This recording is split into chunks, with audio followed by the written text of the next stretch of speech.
Bien, teniendo en cuenta la importancia fundamental, determinante de la familia en, en nuestra vida, causa un poco de sorpresa la poca importancia que le da la educación pública, la política. Uno ha visto estos debates últimamente presidenciales y la palabra familia está ausente. Ujú. Pero no solamente de ahí, sino está ausente también de, no sé, de las materias de la escuela que dicen sociedad y Estado, y parece que la sociedad es solamente la gran sociedad, Ujú. la Sí, sociedad política, la sociedad civil, cuando en realidad la primera sociedad es la familia. sí, No sé, a mí me sorprende. ¿A vos no te sorprende eso, la ausencia totalmente. Sí. Sí, me parece que es algo también muy de la actualidad, Sí. que es algo que fue avanzando con el tiempo. Ajá. Sin ir más lejos, cuando yo, que soy re joven, cuando era chica en el colegio, los libros de lectura, los libros de lengua decían, para que uno copiara la oración, mi mamá me mima, mi mamá me ama. Sí, sí. Los libros actuales ya no dicen más eso. No están más esas oraciones, que tenían que ver también con la fonética y con las primeras letras que uno aprendía, y era Claro. lo más fácil. Pero también uno piensa, bueno, ¿pero por qué ponían mi mamá? Porque era el mundo del chico. Claro. Y porque era lo que era familiar. Entonces el chico leía eso y decía, sí, es verdad. Y lo podía copiar tranquilamente. Claro. Ahora eso no está más, porque me parece que como sociedad, no solo sociedad argentina, digo como a nivel mundial, se está dando todo un movimiento mucho más individualista que pretende que el ser humano es un ser individual y que puede solo con todo. Y eso no es verdad. Entonces se está como rompiendo un montón de cosas que eran las cosas más básicas. Por ejemplo, esto que vos decís, bueno, sociedad y Estado. Perfecto, pero empecemos por la más chiquita, que es la familia, y que es la primera, y que es la manera de entender todo lo demás. Lo mismo cuando uno ve educación cívica, para entender las reglas, las leyes de una sociedad, primero hay que entender la sociedad más pequeña en la que te desarrollaste. Claro. Incluso a los chicos en el colegio se los explican así en primaria. Bueno, tu mamá y tu papá ponen reglas en casa, en primaria. Pero ya cuando llegan a secundaria no se habla de eso. Claro. Pero uno tiene la estructura internalizada. Ahora se está cortando mucho con esto. Ahora, ¿es algo premeditado o es algo que por falta de reflexión, digamos, Me yo- parece que viene por muchos lados. de vendrá por muchos lados, ¿no? Sí. O sea, yo entiendo, yo estudié un poco de filosofía Ujú. y me acuerdo que decía Marx que la familia es el último reducto de la propiedad privada, decía él. Sí, Entonces, como la propiedad privada es, digamos, el pecado original, hay que eliminar la familia para eliminar la propiedad privada. Ujú. Entiendo desde el punto de vista del marxismo y también desde lo cultural, de Gramsci, etc.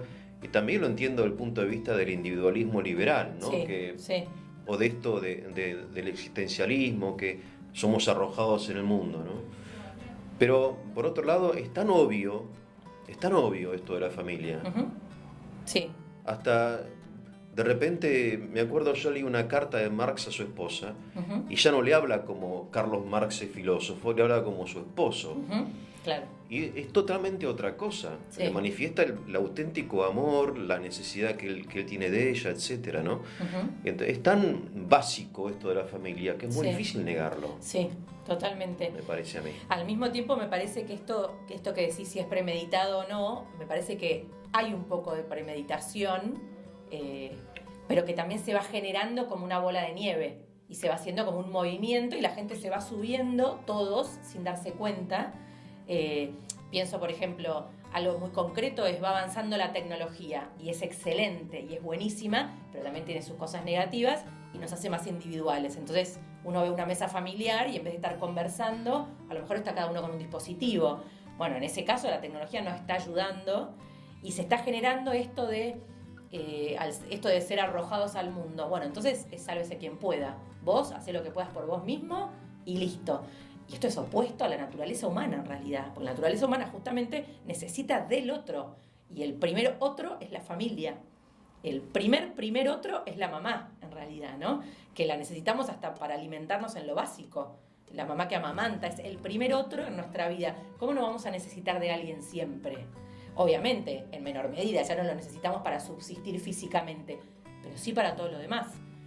Incluso hay estudios hechos hace muchísimos años que hablan de marasmo y depresión anaclítica. A ver. Cuando en la posguerra había un montón de bebés que se habían quedado sin familia, ¿no? Recién Sí. nacidos en los hospitales. Entonces empezaron a hacer algunos estudios aprovechando esta situación y agarraban, por ejemplo, 10 bebés, los ponían en un lugar y 10 bebés en otro lugar. A 10 bebés, nada más se les acercaban y le daban comida, ¿no? Como les daban una mamadera, por ejemplo, a la hora que había que comer, y los cambiaban cuando estaban sucios. Y a los otros, además de eso, les hablaban, los miraban a los ojos, los alzaban, los hacían dormir en brazos. Es decir, había todo un contacto y un vínculo de otra calidad. Tremendo el experimento, ¿no? Muy cruel, pero al mismo tiempo sirvió para ver el resultado, que era los chicos que tenían algo más que el alimento básico crecían y iban creciendo como personas relativamente normales, y en cambio los otros o caían en marasmo, que es un tipo de depresión, al revés, primero la depresión anaclítica, es un tipo de depresión muy aguda, y que tiene que ver con la supervivencia, ¿no? Con no solo necesito comida, necesito afecto, necesito que me miren, ser mirado, mirar a otro, interactuar, que mis neuronas espejo se activen, y si eso no está, falta algo muy importante. Y pasaban de la depresión anaclítica, que era estar quietos, al principio lloraban un montón, después dejaban de llorar, ya no lloraban más, no pedían, digamos, porque es su única manera para pedir cuando son bebés, no pedían, y con el tiempo se empezaban a quedar quietos, ya no se movían, no querían comer, y si eso continuaba, terminaban en el marasmo que lleva a la muerte. Es la muerte como si fuera una huelga por falta de amor. Si nadie me va a tocar y nadie, bueno, entonces ¿para qué vine? Entonces no quiero comer, no quiero nada, y son bebés que no tienen todavía conciencia, y sin embargo esto se daba naturalmente. Los otros chicos avanzaban, empezaban a tener los hitos evolutivos, se sentaban, se paraban, miraban, empezaban a comer, y todo avanzaba normalmente. Y uno ahí dice, claro, Es impresionante. es impresionante. Porque si a un cachorrito uno lo deja, a lo mejor el cachorrito encuentra agua, encuentra qué comer, bueno, y avanza. Sí, El pero ser aún humano no. uno ve el afecto en los animales y es también Sí, muy por supuesto, presente. sí. Los mimos, cómo Cómo se conectan. Cómo se conectan, aún cuando se limpian las pulgas, le está haciendo un cariño, Ujú. ¿no? Le Sí. está dando de mamar, pero a su vez le está dando cariño, Sí. afecto. Hay mucho afecto también en el mundo. Sí, ni hablar, uno se acerca Animal. a un cachorro chiquito y la mamá te gruñe, ¿no? Eso Claro. habla de defensa de Sí, la sí. cría, totalmente. Pero aún así, si uno lo llevara a una situación extrema, Sí, capaz podría sobrevivir igual. bien, Y un ser humano no. claro. Y ahí es donde uno dice, bueno, entonces, qué importante realmente, ¿no? Vital. Tengo un amigo que es juez Sí. en lo penal y él me comenta que la gran mayoría, no me acuerdo qué porcentaje de personas que están presas por un delito, Ujú. son personas que no han tenido una familia normal Ujú. y tampoco han tenido educación primaria. Ujú. Pero el dato básico es que había un problema ahí en la familia. Sí. Sí, porque la familia da mucho más que la contención básica de supervivencia y Sí. darte un techo, da mucho más por Claro. estas características que hablábamos del ser humano que tenemos. Entonces, por ejemplo, algo tan básico, no sé, cuando vienen los papás al consultorio a hablar de sus hijos y hablamos de educación de los hijos, algo tan básico como generar hábitos, ¿no? Bien. Que parece una pavada, generar hábitos que el chico más o menos se Lavarse los acueste a la misma dientes, hora. acostarse a la misma hora, Exactamente. comer. Comer a tales horas, Sí. no almorzar a las 5 de la tarde un día y a las 2 al otro, no, más o Bien. menos ir al colegio, después vuelve a su casa, más o menos una rutina, ¿no? Bien, ¿Por qué es importante? Porque está comprobado que eso genera seguridad en un niño, y la seguridad hace que su personalidad se estructure de manera segura también. mira, Entonces, cuando eso no está, y uno lo ve, yo lo veo en mis hijos en lo cotidiano, el día que se tienen que acostar mucho más tarde, los más chiquitos están malhumorados, lloran, porque lo sacaste de la estructura.